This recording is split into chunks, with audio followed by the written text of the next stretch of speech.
Gary D-Lab. This video is an initial evaluation of a national 173 receiver that came in about a week ago from Santa Maria, California. Let's take a look at this baby. It's in beautiful condition. Hopefully electronically it's the same, but I doubt it. Alright, first we'll just give her a cosmetic overview. And as you can see, this 173 is in beautiful condition. Dials look nice, no dark spots. All the knobs are intact, not all bent up, no corrosion.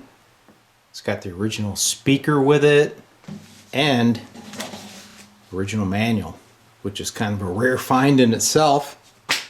Flip the lid here, take a look inside.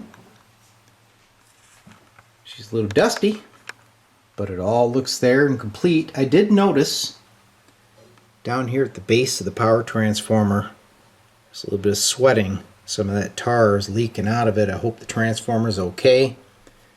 Filter cap is original. It's all there. Looks really good. Speaker, same deal. Excellent condition, and it looks like the driver is also original. This is a great find. Let's take a look around the back. Alright, backside of the 173. You see there is a terminal strip missing. That is the antenna terminal strip. The output for the speakers there. Somebody added this B and C jack that's not original, but for some reason when they added that, they took this out. I don't know why, maybe it was damaged in the past. But the back looks great. All the screws are there. No signs that this thing's been messed with. But now, let's pop the bottom cover. Alright, you're seeing this as I see it. I have not opened this up, so hopefully it's not full of rats or anything, right? Bunch of stuffing from pillows. Who knows? You never know what you're going to find on these old vintage receivers. Original tags there, dated January 1st, 1946. Very cool. There we go. Here. Man, oh man, this thing is untouched. Let me give you a close-up. Like I said, I do not see any signs of past maintenance besides that antenna connector that was added. So let me pan across the bottom. You can see we got some sweaty waxers here, right? But I mean, take a look at this thing. It doesn't look like anybody's ever been in here fooling around. I've had a lot of these 173s, but I have never had one as nice as this. So there is some sweating around the power transformer. Some of that black goo is making its way out, and that might be because the filter cap itself is old and original and may be loading the power transformer a bit. We'll be changing that out.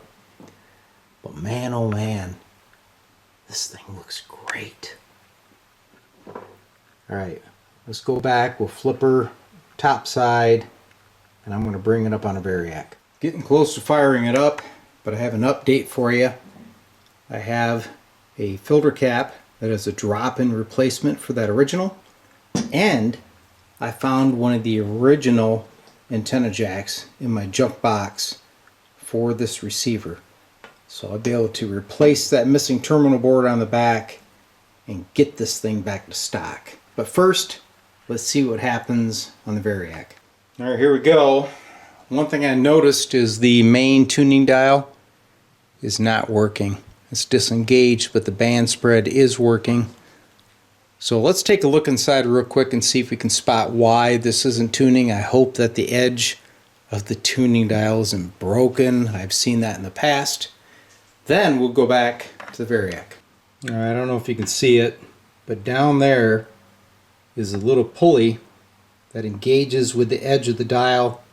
It's out of place. So the dial is okay. I just need to reseat that plastic dial into that pulley, and I'm sure it'll work fine.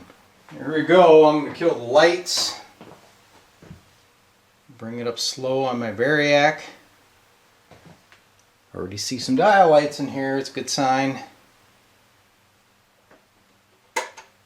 I'm up to about 50 volts. I'll let that sit for a few seconds. Watch the amp meter.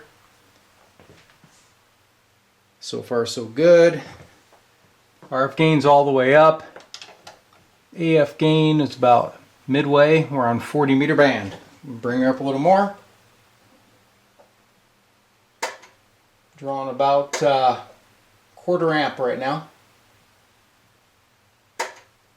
No fluctuations at all. There's about a half amp.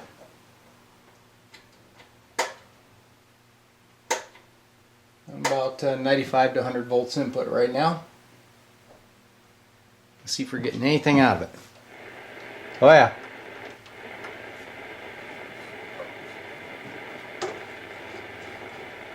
But I'm not receiving anything, but remember I'm on the band spread only. Maybe I can tune it manually in here.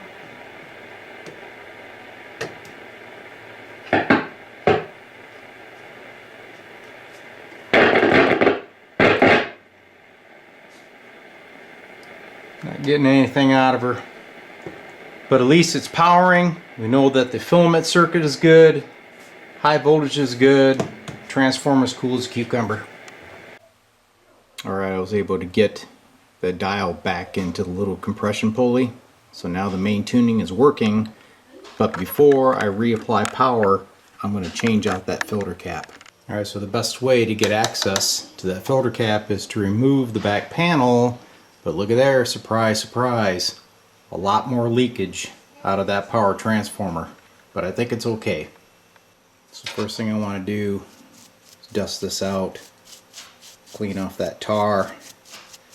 We don't want that big goob running down the side of the chassis because it will corrode it. So if you run across this situation, I wouldn't recommend that you touch this stuff with your finger. I'm sure it probably has some of those transformer PCBs in this material, so it's kind of toxic.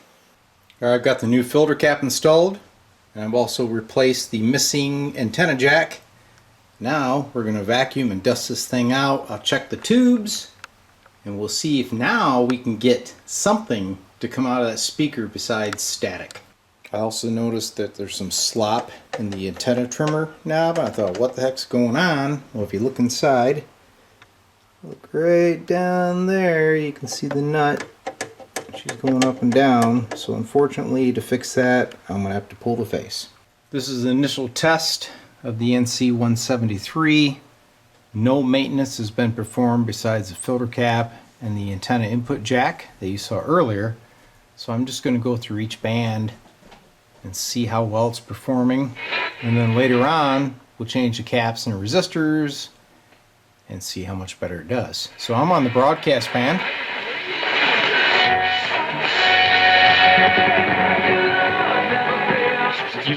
Positive rates or negative rates? I'll let you think about that for a minute, and I'll give you mine. So I'm using an 80 meter dipole, so let's go to 80.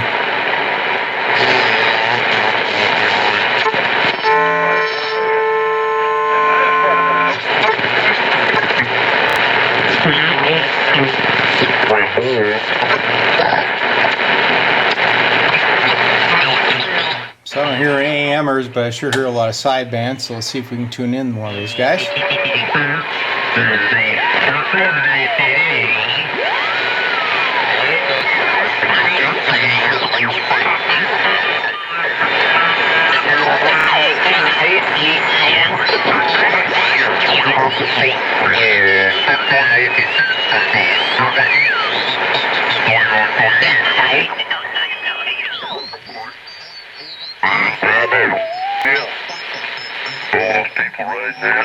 There we go.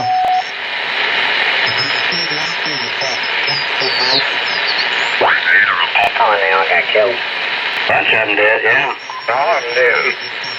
What did you say, 9? It was 13. When there's 13 people, 3 crew, and 9 or 10 passengers. of the people died, and a couple of them in real bad shape. I don't know anybody survived. All that was left was the tail. Well, that don't sound good, does Picture I it? saw anyway. Let's go up to 40. Go back to AM mode. Here's WWV.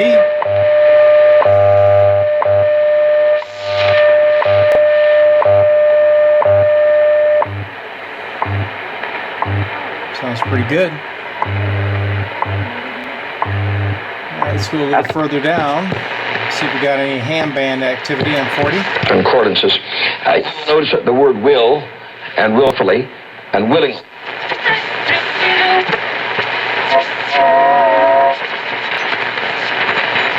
little CW.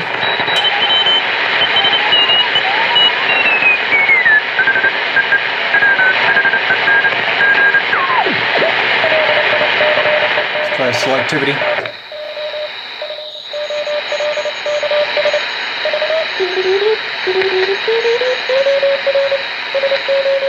So that's actually pretty impressive. I'm surprised. I'm going to go up here now to 10 to 20, as they call it.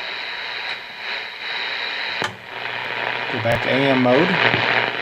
So down here would be 20 meters. And there's some guys talking. Sideband, of course.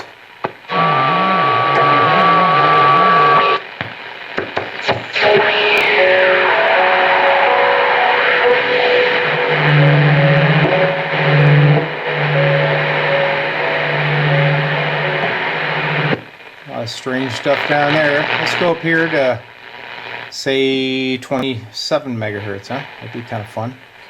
Let's see what we got going. Sounds like the receive is falling off. Yep, nothing much up there. I wouldn't expect the high bands to be too active at this point.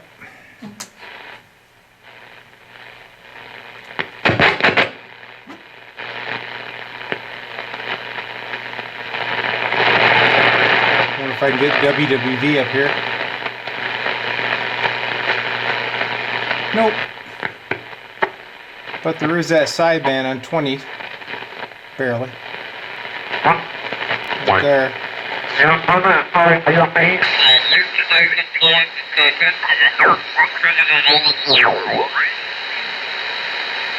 Come on.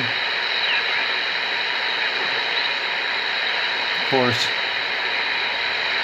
Right when you go to tune them in. Well, I'm extremely happy that the NC-173 came to life. It gives me hope. Obviously, it's going to need a total restoration.